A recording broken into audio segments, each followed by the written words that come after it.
क्या ये अजीब नहीं लगता कि मतलब एक इंसान अपनी पूरी जिंदगी की गाढ़ी कमाई एक घर खरीदने में लगा देता है, लेकिन इस पूरी प्रक्रिया में जो सबसे बड़ी गलती होती है वो फाइनल एग्रीमेंट के समय नहीं होती। बिल्कुल नहीं होती। हाँ, मतलब वो गलती तब होती है जब कोई व्यक्ति किसी बिल्डर के चमचमाते हुए ऑफिस में बैठकर बड़ी खुशी खुशी एक छोटा सा मामूली सा दिखने वाला टोकन अमाउंट थमाता है। आज के इस गहरे विश्लेषण में हम प्रॉपर्टी बाजार के उसी सबसे बड़े जाल को डिकोड करने वाले हैं। हाँ, और ये जाल अक्सर एक बहुत ही मासूम सी लाइन के पीछे छुपा होता है। एकदम सही। वो लाइन होती है कि सर बस एक छोटा सा टोकन दे दीजिए, ये तो बस एक सिंपल बुकिंग फॉर्म है, एक छोटी सी फॉर्मेलिटी है। तो आज हम उस फॉर्मेलिटी के पीछे के खतरनाक सच को समझेंगे। हम ये गहराई से जानेंगे कि कैसे ये साधारण सा कागज का टुकड़ा बिल्डर एग्रीमेंट बनने से महीनों पहले ही एक आम खरीदार के हाथ पैर बांध देता है। यही तो इस पूरी रियल एस्टेट इंडस्ट्री का सबसे बड़ा विरोधाभास है। लोग अमूमन ये सोचते हैं कि धोखा तब होगा जब चाबी मिलने वाली होगी या जब पोजेशन में देरी होगी। सही बात है। लेकिन हकीकत ये है कि जब कोई व्यक्ति उस पहले कागज पर साइन कर रहा होता है, जो अक्सर सिर्फ 1 या 2 पन्ने का बुकिंग फॉर्म होता है, तभी अनजाने में वो एक बहुत बड़े और जटिल कानूनी जाल में अपनी गर्दन फंसा चुका होता है। बाप रे। हाँ, इस फॉर्म को महज एक फॉर्मेलिटी कहना दरअसल बिल्डर्स की एक बहुत ही सोची समझी मनोवैज्ञानिक चाल है। मनोवैज्ञानिक चाल। ये तो बिल्कुल वैसा ही लगता है जैसे कोई नया मोबाइल ऐप डाउनलोड करते समय होता है। बिल्कुल, एकदम वैसा ही। हाँ, मतलब जब स्क्रीन पर आई एग्री या मैं सहमत हूं का एक चेक बॉक्स आता है, कोई भी उन 50 पन्नों की नियम और शर्तों को नहीं पढ़ता, बस टिक करके आगे बढ़ जाता है। क्योंकि मुख्य लक्ष्य सिर्फ उस ऐप को इस्तेमाल करना होता है। बिल्कुल, लेकिन जरा सोचिए, एक मोबाइल ऐप में क्या जाएगा? ज्यादा से ज्यादा कुछ डेटा या ईमेल आईडी। लेकिन यहाँ एक रियल एस्टेट बुकिंग फॉर्म के मामले में किसी की पसीने की कमाई, पीएफ का पैसा और भविष्य के 20 साल का लोन दांव पर लगा होता है। एकदम सही कहा आपने। फिर भी मैं सोचता हूँ कि एक समझदार इंसान उसी आई एग्री वाले रवैये के साथ इस फॉर्म पर दस्तखत क्यों कर देता है? क्योंकि उस समय ऑफिस का माहौल ही कुछ ऐसा बनाया जाता है। सामने आपके सपनों के घर का एक शानदार 3D मॉडल होता है, बढ़िया कॉफी सर्व की जा रही होती है। हाँ, वो फील गुड फैक्टर। बिल्कुल। और एक सेल्स टीम होती है जो लगातार ये एहसास दिलाती है कि अगर आज ही ये टोकन नहीं दिया तो ये शानदार फ्लैट कल किसी और का हो जाएगा। Fear of missing out. जी, इस कृत्रिम दबाव और उत्साह के बीच एक आम खरीदार उस दस्तावेज को एक कॉन्ट्रैक्ट के रूप में नहीं देखता, वो उसे अपनी जिंदगी की एक बहुत बड़ी उपलब्धि के पहले कदम के रूप में देखता है। और यहीं से शुरू होता है पैसे का वो पहला खेल, जिसे टोकन का मायाजाल कहना गलत नहीं होगा। तो चलिए इसी मायाजाल से थोड़ा और गहराई में शुरुआत करते हैं। लोग अक्सर यही सोचकर टोकन अमाउंट देते हैं कि अगर आगे चलकर डील फाइनल नहीं हुई या परिवार को घर पसंद नहीं आया तो टोकन का पैसा तो वापस मिल ही जाएगा। हाँ, ये एक बहुत आम धारणा है। लोग सोचते हैं कि बुकिंग अमाउंट पूरी तरह से रिफंडेबल होता है। और यही वो पहली बड़ी चूक है जो आगे चलकर गले की फांस बन जाती है। लोगों के दिमाग में ये बैठा हुआ है कि टोकन तो बस एक तरह की सीट रिजर्व करने की राशि है। सही बात है। लेकिन अगर उस बुकिंग फॉर्म के बारीक अक्षरों को ध्यान से पढ़ा जाए तो वहां कहानी बिल्कुल अलग होती है। फॉर्म में बहुत ही चालाकी से इसे नॉन रिफंडेबल या फिर कंडीशनल रिफंड लिखा जाता है। कंडीशनल रिफंड मतलब शर्तों के साथ वापसी। जी हाँ, कई बार तो इसमें एडमिनिस्ट्रेटिव डिडक्शन यानी प्रशासनिक कटौती का एक ऐसा क्लॉज होता है जिसके तहत बिल्डर आराम से 20 से 30% पैसा काट सकता है। लेकिन एक मिनट रुकिए, अगर कोई व्यक्ति सिर्फ एक टोकन दे रहा है, मतलब मान लीजिए जैसे कोई किसी अच्छे रेस्टोरेंट में डिनर के लिए अपनी टेबल बुक करता है, अब अगर किसी वजह से वो अपना मन बदल लेता है या वहां नहीं जा पाता तो रेस्टोरेंट वाले उस टेबल बुकिंग का कोई भारी जुर्माना तो नहीं लगाते। प्रॉपर्टी के मामले में अगर किसी ने 5 लाख रुपए दिए हैं और 1 हफ्ते बाद वो कहता है कि मुझे ये घर नहीं चाहिए, तो इसमें पैसे काटे क्यों जाने चाहिए? आपका ये तर्क एक आम इंसान के नजरिए से बिल्कुल सही है। ये तो सीधा सीधा वापस होना चाहिए ना। हाँ, पर देखिए, रेस्टोरेंट की टेबल और करोड़ों की प्रॉपर्टी के अर्थशास्त्र में बहुत बड़ा फर्क है। बिल्डर कानूनी तौर पर यह तर्क देते हैं कि उन्होंने वो प्रॉपर्टी आपके लिए बाजार से हटा ली थी, इन्वेंट्री ब्लॉक कर दी थी, जिससे उनका व्यावसायिक नुकसान हुआ। अच्छा। लेकिन इसके पीछे एक और बड़ा कारण है, जो है कैश फ्लो। Cash flow? वो कैसे? बिल्डर्स इन टोकन अमाउंट्स का इस्तेमाल शुरुआती वर्किंग कैपिटल के रूप में करते हैं या फिर बैंकों को बाजार की डिमांड दिखाने के लिए करते हैं। ओह, तो उनके लिए ये सिर्फ एक बुकिंग नहीं है। बिल्कुल नहीं। तकनीकी भाषा में बिल्डर इसे एक ऑप्शन कॉन्ट्रैक्ट की तरह इस्तेमाल करता है, जो पूरी तरह से उनके फायदे के लिए ड्राफ्ट किया गया होता है। जब कोई खरीदार बिना पढ़े उस फॉर्म पर हस्ताक्षर कर देता है तो वो कानूनी तौर पर खुद ये स्वीकार कर रहा है कि मैं आपकी इन सभी कटौतियों और नॉन रिफंडेबल शर्तों को मानती हूँ या मानता हूँ। बाप रे, इसका मतलब है कि समस्या तब शुरू नहीं होती जब डील कैंसिल होती है, बल्कि समस्या की नींव उसी दिन पड़ जाती है जिस दिन उस फॉर्म पर हस्ताक्षर किए गए थे। एकदम सही। और ये तो सिर्फ शुरुआत है। असली झटका तो इसके बाद लगता है जब कीमत का असली सच सामने आना शुरू होता है। कीमत का सच मतलब वो विज्ञापन वाली कीमत जहां लिखा होता है कि मात्र 80 लाख में अपना सपनों का घर पाएं। जी हाँ, वही 80 लाख। एक आम इंसान इसी 80 लाख के आंकड़े को अपना बजट मानकर फॉर्म साइन करता है। वो अपने बैंक बैलेंस का हिसाब लगाता है, लोन की किश्तें सोचता है और मान लेता है कि 80 लाख में बात पक्की हो गई। लेकिन इस रियल एस्टेट की दुनिया में इसे बेस प्राइस इल्यूजन या मूल कीमत का भ्रम कहा जाता है।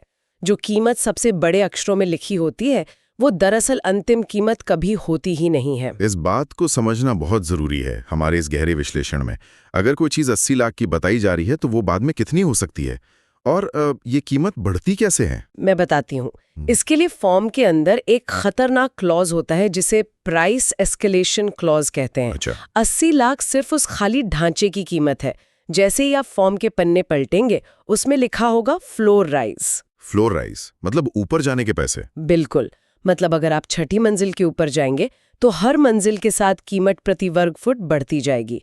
फिर आता है PLC, प्रेफरेंशियल लोकेशन 40। जी। अगर फ्लैट का मुंह पार्क की तरफ है तो उसके अलग पैसे, कोने वाला फ्लैट है तो और पैसे। इसके बाद क्लब हाउस की मेंबरशिप के अनिवार्य चार्जेस, कार पार्किंग के लाखों रुपए, बिजली और पानी के मीटर का कनेक्शन चार्ज और इन सब के ऊपर लगने वाला भारी भरकम GST।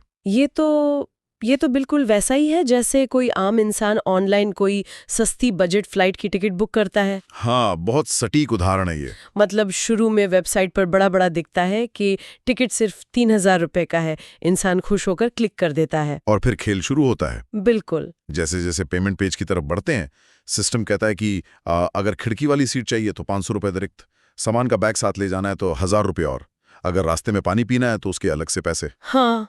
और अंत में वो 3000 का टिकट 6000 का हो जाता है। एकदम सही। बजट एयरलाइंस और बिल्डर्स दोनों ही एंकर प्राइसिंग के मनोविज्ञान का इस्तेमाल करते हैं।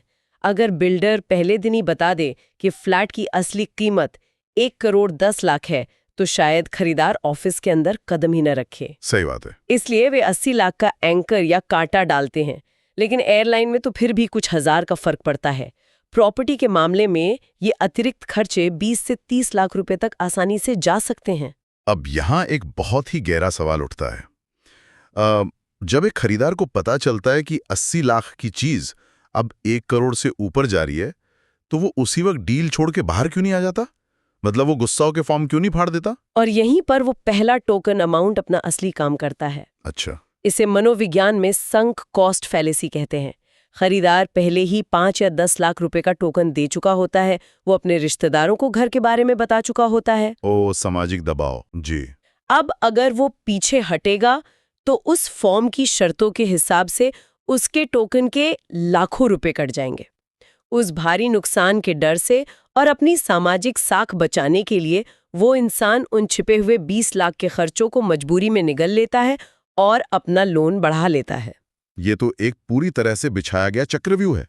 लेकिन चलिए मान लेते हैं कि कोई खरीदार इतना मजबूत है कि वो ये सारी बढ़ी हुई कीमत देने को भी तैयार हो जाता है। उसे वो खास घर हर हाल में चाहिए। क्या कीमत पूरी देने के बाद ये गारंटी हो जाती है कि अब वो फ्लैट उसका पक्का हो गया? काश ऐसा होता। लेकिन यहाँ एक और बड़ा कानूनी पेच इंतजार कर रहा होता है, अलॉटमेंट की अनिश्चितता। वो क्या है? पैसे देने और फॉर्म पर साइन करने का मतलब ये बिल्कुल नहीं है कि फ्लैट का अलॉटमेंट हो ही गया है। उस सिंपल फॉर्म में एक बहुत ही प्रभावशाली वाक्य लिखा होता है जिस पर किसी का ध्यान नहीं जाता। कौन सा वाक्य? सब्जेक्ट टू अप्रूवल या सब्जेक्ट टू अलॉटमेंट। इसका क्या मतलब हुआ? क्या पैसे लेने के बाद भी बिल्डर ये कह सकता है कि हम आपको फ्लैट नहीं देंगे? ऐसा क्यों होता है? इसके कई कारण हैं। कई बार बिल्डर्स एयरलाइंस की तरह ही ओवर बुकिंग करते हैं। अच्छा, ये एयरलाइंस की तरह? हाँ, 100 फ्लैट होते हैं लेकिन वे 120 बुकिंग ले लेते हैं ताकि अगर कोई कैंसिल करे तो नुकसान न हो। कई बार प्रोजेक्ट के कुछ हिस्सों को सरकारी विभागों से अंतिम मंजूरी नहीं मिली होती है या जमीन के किसी हिस्से का विवाद चल रहा होता है। इसलिए वे सब्जेक्ट टू अलॉटमेंट लिखकर खुद को कानूनी रूप से सुरक्षित कर लेते हैं।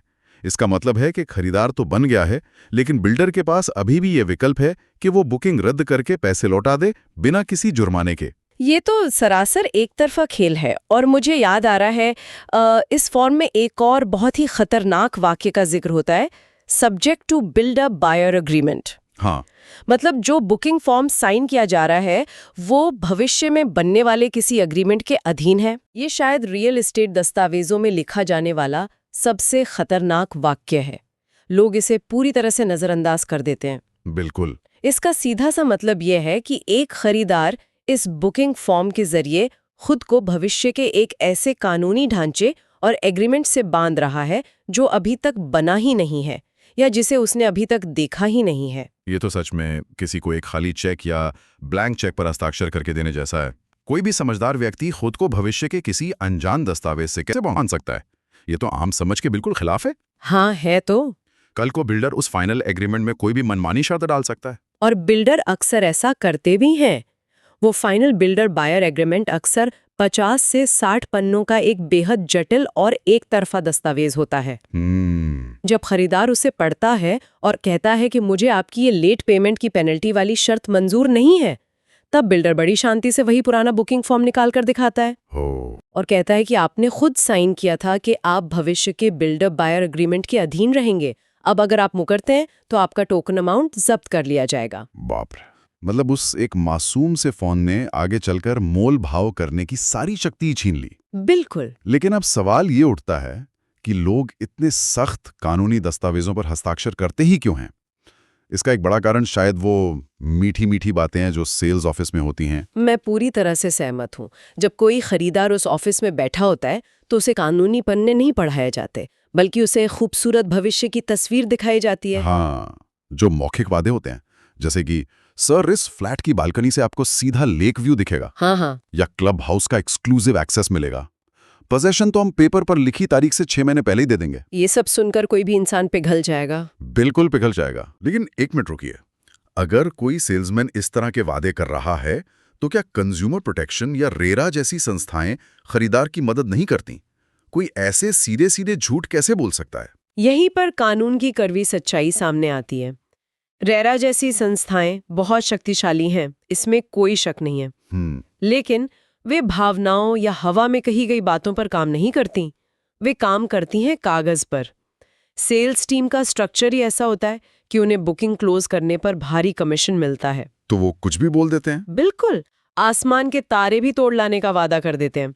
लेकिन जब विवाद होता है तो अदालत या रेरा ये नहीं पूछेगा कि सेल्समैन ने आपको कॉफी पिलाते हुए क्या वादा किया था। सही बात है। उनका सिर्फ एक सवाल होगा, ये बात कहाँ लिखी है? कहाँ लिखी है? Written where? जी, रिटन वेयर। कानून की नजर में जो बात अग्रीमेंट में नहीं लिखी है उसका कोई वजूद नहीं है। बिल्डर बाद में साफ कह देगा कि हमारे अधिकृत प्रतिनिधि ने ऐसा कोई वादा नहीं किया था। तो एक तरह से जो भी खूबसूरत और लुभावनी बातें उस वातानुकूलित कमरे में हो रही हैं, अगर वो उस बुकिंग फॉर्म में नहीं लिखी हैं तो वे कभी थी ही नहीं, उनका कोई मूल्य नहीं है। 100%।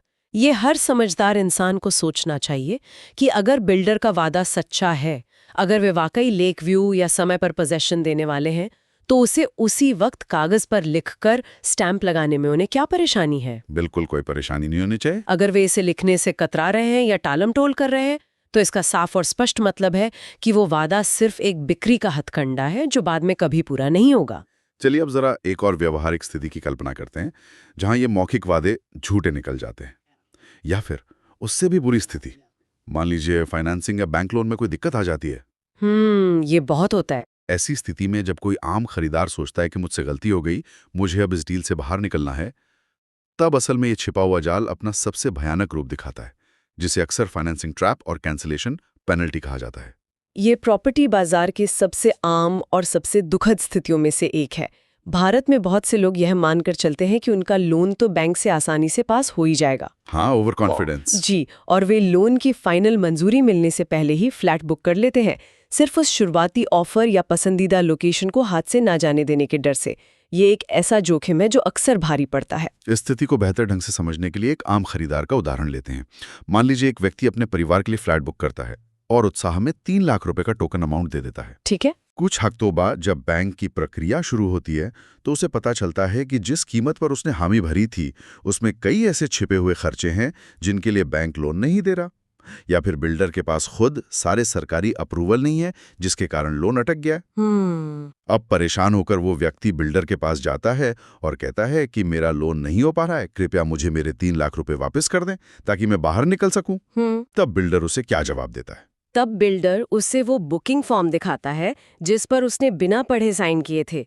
बिल्डर कहता है कि रिफंड तो मिल जाएगा, लेकिन कैंसिलेशन की शर्तों के हिसाब से। और वो 3 लाख रुपए का एक बहुत बड़ा हिस्सा कैंसिलेशन फीस, मार्केटिंग खर्चों की रिकवरी, एडमिनिस्ट्रेटिव फीस और सरकारी टैक्स के नाम पर काट लिया जाता है। बाप रे। कई मामलों में तो खरीदार के हाथ में 3 लाख में से मुश्किल से 50,000 रुपए ही वापस आते हैं। ये तो बहुत बड़ा अन्याय है। खरीदार हमेशा यही सोचता रहता है कि उसके साथ धोखा या कोई कानूनी पेचीदगी तो बिल्डर एग्रीमेंट के समय होगी, लेकिन उसे तो पता ही नहीं चला कि ये पूरा का पूरा जाल तो उस एग्रीमेंट के बनने से बहुत पहले उसी दिन बिछ चुका था जिस दिन उसने वो 3 लाख का टोकन देकर एक सिंपल फॉर्म पर साइन किए थे। यही इस पूरी चर्चा का केंद्र बिंदु है।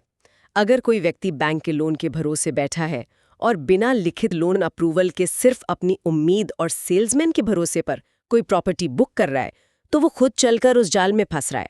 तो इन सभी बातों को ध्यान में रखते हुए अगर कोई इंसान इस जाल से बचना चाहे तो उसे किन बुनियादी बातों पर अड़ जाना चाहिए? आज के इस गहरे विश्लेषण का सबसे बड़ा सबक यही लगता है कि उस बुकिंग फॉर्म को महज एक फॉर्मेलिटी मानने की भूल कभी नहीं करनी चाहिए।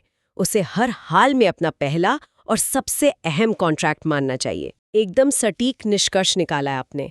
और अगर कोई खुद को सुरक्षित रखना चाहता है तो उसे उस फॉर्म पर हस्ताक्षर करने से पहले कुछ बुनियादी चीजों को स्पष्ट रूप से लिखित में मांगना चाहिए। जैसे कि सबसे पहले तो टोकन की रिफंडेबिलिटी। ये साफ लिखा होना चाहिए कि अगर लोन रिजेक्ट होता है तो पूरा पैसा वापस मिलेगा। बिल्कुल। और इसके बाद कैंसिलेशन पर होने वाली कटौती का प्रतिशत। ऐसा ना हो कि कैंसिल करने पर पूरा टोकन ही गायब हो जाए। हाँ। और कीमत का पूरा विवरण, बेस प्राइस के अलावा कौन से छिपे हुए खर्चे हैं, ये सब फॉर्म में पहले दिन ही साफ होना चाहिए। इसके अलावा अलॉटमेंट की शर्तें स्पष्ट होनी चाहिए और सबसे जरूरी बात, भविष्य के अग्रीमेंट का अंधा अनुपालन करने से बचना चाहिए। Subject to builder buyer agreement वाला पॉइंट। जी बिल्कुल। और जैसा कि हमने पहले कहा, हर वो मौखिक वादा जिसके कारण वो प्रॉपर्टी पसंद आई है, उसका फॉर्म में लिखित रूप से दर्ज होना अनिवार्य है। यहाँ सबसे हैरान करने वाली बात यह है कि हम बाजार से एक 10,000 की इस्त्री या टीवी खरीदते समय भी दुकानदार से 10 बार पूछते हैं कि इसकी वापसी की नीति क्या है, गारंटी क्या है, खराब हुआ तो कहाँ जाना है। हाँ बिल्कुल पूछते हैं। लेकिन जीवन भर की कमाई लगाते समय हम बस एक सिंपल फॉर्म समझकर बिना सवाल के साइन कर देते हैं। ये मानव व्यवहार का एक बहुत ही दिलचस्प और चिंताजनक पहलू है। प्रॉपर्टी खरीदते समय की जाने वाली सबसे बड़ी गलतियां प्रॉपर्टी असल में खरीदने से बहुत पहले ही हो जाती हैं। एक घर बुक करते समय सबसे जरूरी सवाल ये नहीं है कि मैं प्रवेश कैसे कर रही हूँ या कर रहा हूँ, बल्कि ये पूछना सबसे जरूरी है कि अगर परिस्थितियां बिगड़ी और मुझे एग्जिट करना पड़ा तो बाहर निकलने का रास्ता क्या है। क्या बात है। और मैं असल में किन चीजों के लिए खुद को प्रतिबद्ध कर रही हूँ। ये एक ऐसा गहरा विचार है जो केवल प्रॉपर्टी खरीदने तक ही सीमित नहीं रहना चाहिए। क्या किसी भी बड़े समझौते या रिश्ते में प्रवेश करने से पहले निकाज या एग्जिट का रास्ता ढूंढना जीवन के अन्य फैसलों में भी उतना ही लागू नहीं होता? ये वाकई सोचने वाली बात है। बिल्कुल है। इंसान किसी भी लंबी नौकरी, अनुबंध या बड़े कमिटमेंट में बिना ये जाने कैसे जा सकता है कि वहां से सुरक्षित बाहर निकलने का रास्ता क्या है। तो अगली बार जब कोई भी व्यक्ति आपके सामने कोई दस्तावेज रखे और मुस्कुराते हुए कहें कि अरे ये तो बस एक छोटी सी फॉर्मेलिटी है, तो अपने मोबाइल ऐप के उस आई एग्री वाले बटन और आज की इस चर्चा को जरूर याद कीजिएगा। एकदम सही बात है। और खुद से एक बार जरूर पूछेगा, क्या मैं सच में इन अनदेखी शर्तों से सहमत हूं या मैं सिर्फ एक बहुत बड़े जाल में अपना पहला कदम रख रहा हूं। आज के इस गहरे विश्लेषण में हमारे साथ जुड़ने के लिए धन्यवाद। इस विचार पर गहराई से गौर जरूर कीजिएगा।